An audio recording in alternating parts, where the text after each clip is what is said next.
Hi, this is Mark from Brownworks, and I want to show you one of my favorite firearms. This is a U.S. Springfield Model 1873 trapdoor, and this is in the 4570 cartridge. This was very popular. But let me tell you first a little bit about the history that I know. I'm not a total historian, but I'll share what I do know. In 1865, right when the Civil War was ending, the U.S. government had a lot of musket rifles. There were cartridge rifles at the time, but the U.S. government had a lot of surplus muskets. So they wanted to reuse a lot of those muskets and transition those into cartridge rifles. So Erskine Allen that designed a conversion kit to be able to convert the musket loading rifles. Basically, he took all the same parts and did a cutout to be able to drop in a breech system, a locking system, known as this trapdoor type of system. And they kept everything else the same. The locking system that they had with the percussion caps, basically they kept that the same. They filed down the top of the hammer so that it would fit with this locking system. Okay. But basically they just drilled out the barrel and was able to place in this trapdoor locking system. And they went through several different variations. The muskets were a 58 caliber. So they transitioned from the 58 caliber. They put a sleeve inside the barrel to drop it down to a 50 caliber. But by the time that they came up with this model 1873, again, the government wanted to standardize on a 45 caliber. So at that point, the barrels were made in the 45 caliber. All right, so let's talk a little bit more in detail. I'll show you some close-ups. Okay, like I said, I am not a history expert. So if you have better information about this time period, about these rifles, or if you have one of these, I have a good story, please leave us a comment. We'd love to hear from you. But I'm going to tell you a little bit about what I know about this one. Like I said, this is an earlier model. I know it's an earlier model. The serial number is pretty low, 9604. And they made about 73,000 of these. So I know it's a low number. A couple other things that tell me this is an earlier model. The stamping had changed over time. This says U.S. Springfield with the eagle and 1873 underneath. And that had changed a little bit. The stampings had changed. Also on the breech, it has model 1873, again with the eagle and stamped U.S.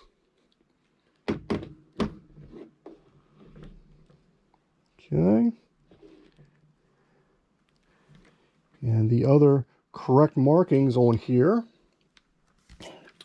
for these rifles, it does have a cartouche here that is stamped into the wood. ESA, that's for Erskine S. Allen. And actually this is the inspector mark. When they inspect these and they mark it that it was inspected, that's what they put there. There's another cartouche marking down here. It's a P in an oval, and that's below the trigger here. And it's very, very difficult. You can see that it is an oval there, but it's very difficult to see that in the wood. After time, those become very difficult to to see. It's also stamped on the butt plate, US. So those are all the correct markings for this rifle. It is also stamped underneath, first reg. I'm assuming that was for the, this was issued to the 1st Regiment.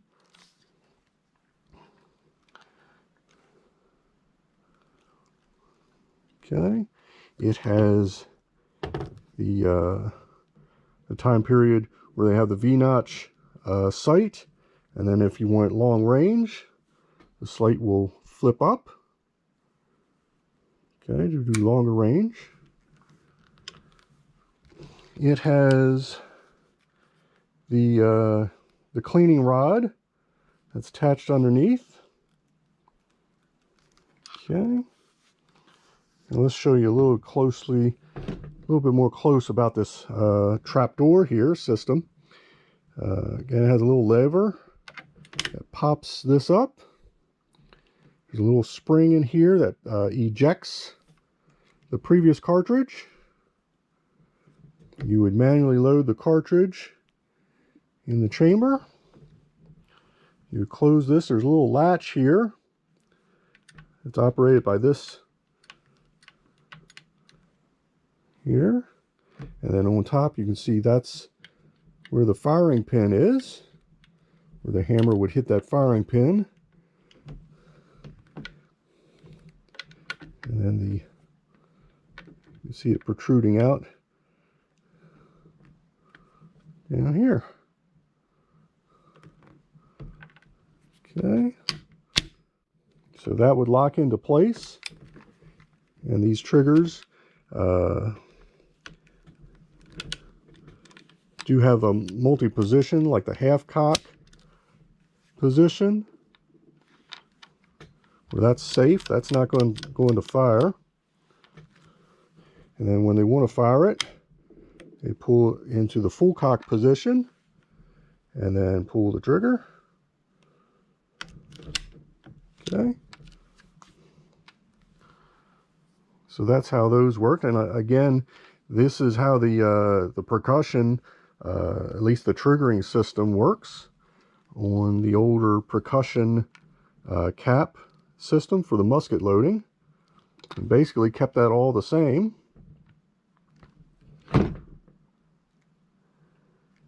Okay, so I love this firearm. It's a very, very nice piece. It's a good piece of history.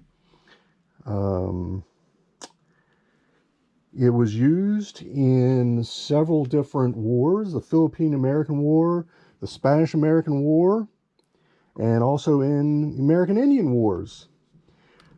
Custard's battalion had these. They probably had more of the carbine length that they used, and they know that they used this in the Battle of the Little Bighorn. That was Custard's last stand, and that was in about 1876. And one of the things back then, they used copper cartridges. At that time, the copper cartridges would expand, and they, after that battle, they looked at the battlefield and found a lot of the cartridges had pry marks on them, where they had to be pried out of the rifle. So I think it was a little over 3% of the cartridges that they found looked like they had pry marks to be pried out. So that's one of the theories that that was one of the reasons they didn't fare so well at that battle. And after that, they redesigned the cartridges to be brass. So this is a modern cartridge. Now this cartridge cannot be fired in this rifle. You really need to get trapdoor safe 4570 rounds. Okay. And this is definitely has a lot more power to it, this cartridge. So definitely, if you want to fire these, is get the right ammunition, the right cartridge. At the time, they still use, even though it was cartridges, it was still like the black powder, so it wasn't as powerful a powder back then. Okay. So like I said, this is one of my favorites. I love this rifle. It has good patina to the barrel and all the metal. The wood is in pretty good shape. There's a lot of these around, so they're not too hard to find. The value of this one is about $2,000. Some of the ones prior to this are harder to find. The ones that were the conversion kits, those were a lot more expensive. Also, the more desirable, the carbine length ones are a little bit more rare. They're probably a little bit more expensive.